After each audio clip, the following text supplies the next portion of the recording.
L'Ukraine multiplie les efforts diplomatiques pour obtenir une aide militaire. Le ministre ukrainien de la Défense, Oleksiy Reznikov, s'est entretenu ce jeudi avec le Parlement européen.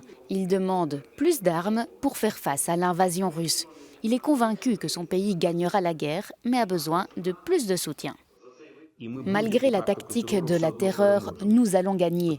La question est seulement le prix que le peuple ukrainien payera, car le but de la terreur est de semer la peur. Nous n'avons pas peur et j'en appelle à vous, débarrassez-vous aussi de cette peur.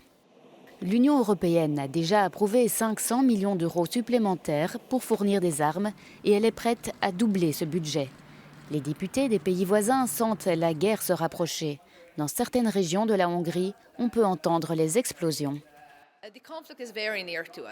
Le conflit est très proche de nous et je pense que c'est ce que nous devons dire à tous nos collègues qui partent peut-être dans d'autres pays, que cette guerre est à la frontière de l'Union européenne. Nous pouvons être en danger si l'Ukraine tombe. Nous devons aider l'Ukraine et nous devons saluer leur courage. Mais l'OTAN a clairement indiqué qu'elle n'enverra pas de troupes et qu'elle ne créera pas de zone d'exclusion aérienne au-dessus de l'Ukraine. S'il n'y a pas de provocation ou d'invasion de l'espace aérien ou d'entrée dans un pays de l'OTAN, l'OTAN n'a pas à agir. C'est le combat des démocraties contre ces systèmes autoritaires et ces dictatures.